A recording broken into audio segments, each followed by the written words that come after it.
cute mo. Hindi siya kabalo. Pero nakatulog siya ngayon. Kasi balik mo kasi sabi ko ako ni Richard. Marami kayong, meron kayong master classes lang. Master class. Yes. Mahulog na Yes.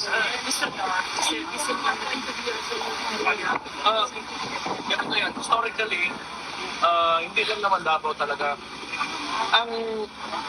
Ang unitary system of government talaga ng Pilipinas, may exploit talaga sa mga capital-centric na mga politician. So hindi lang yan Davao, Mindanao, other parts of Visayas, probinsya. So ang gusto kasi ng mga oligarchs, they want to centralize everything, power and influence. Pati na rin yung where money is allocated around the country. Pag ganun lagi yung sistema ng politika natin, this is not only Davao. Meron yan, master plan, we are working with JICA para sa pero pag masyadong centralized yung gobyerno mo, hindi talaga yan mapupunta doon sa mga probinsya. Kasi noon pa yan na sistema ng mga Espanyol. Diba? Pagdating ng Espanyol, andun yung may prinsipalya, may mga Wala na siya, may handang ako. Gobernadorcillo, tapos i-assign nila. System of patronage yan. Okay? So, ngayon, pinasa sa Amerikano, ito yung magandang, pag-take over ng Amerikano, sabi ng Amerikano, ito yung magandang sistema na mas madali makontrol yung bansa. Pero, May ano siya, may nagbabago yung panahon eh. So, nagbabago yung panahon, lumalaki yung population and the people become, more educated, nag-iiba talaga. So, sentiments will arise. Ganun talaga yan.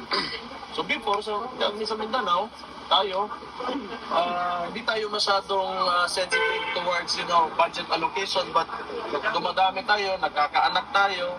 Siyempre, mas gusto rin natin na maganda yung, not really for Mindanao only, but for the entire Philippines, maganda yung allocation ng resources. The taxpayers.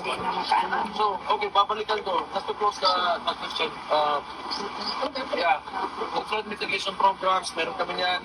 DOTR for the bus system, we can implement it. Ready ang Davao City for anything. When it comes to implementation, however, ang problema, the local budget will not be enough for these kinds of investments. Kailangan ang national talaga mag-invest ng ganun kalalaking proyekto. Last two question daw dahil Ngayon, mag-gathering na tayo, may special handaan. Saka lang. Ako na mo daw mo. Kailangan tanong lang na. may tanong ba? May tanong pa Sige, siya. may tanong. Can I ask one question? Saglit lang. Ang na po niya, mensahe po sa September 23 sa mga kababayan natin Pilipino na pupunta dito sa Dahig para supportan si PRD. Sige. That is my question. Hindi ko naman kayo iniimbita, pero kung pupunta kayo, kasamahan ko rin kayo dito kasi ginagawa nyo to para sa tatay ko eh. So, kung marami-rami tayo, mas masaya. Yeah, di ba? So, i-question ka lang natin kay Abante. Any comment dun sa sinabi ni Abante about your comment na PR stunt lang, tapos eventually your brother na sumagot din? hindi ko alam kung bakit siya sumagot, hindi ko naman siya kausap. Tapos natalo man siya. Kaya hindi na lang yung kumilik. Ang tao na yan. Ba't ako makikinig sa kanya? Anyway, sinagot siya ng kapatid ko. Transparent naman yung DPWH at yung kapatid ko kung gusto talaga nilang tingnan. Wala kaming problema dyan. Kayo yung may problema, tingnan yung mga sarili niyo. Sure lang. Puso lang, Mayor. What is your last, Mayor. from your Pinoy media, what is your good advice to the Filipino people around the world that is coming here for September during the presentation of legal case of the former President Duterte? We just have to remain optimistic and prayers are very powerful.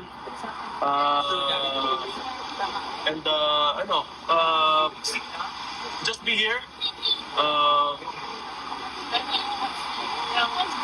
The family and my father is very thankful for all that you've shown and all the efforts that you're doing to bring him home.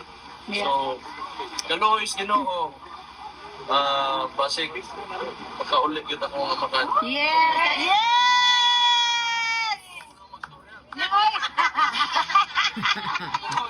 Excited! Tungod ninyo. Every day na, siya pagkaon, dari karon special birthday. Nagluto siya kahit kabalo siya mag-uabot ko. Yeah. Share siya kamay nga blessing. Yeah. Kain na po tayo. Mag-class picture. Hey, maula na. Class picture. Picture. Wala na puwan. Picture. Picture sa picture.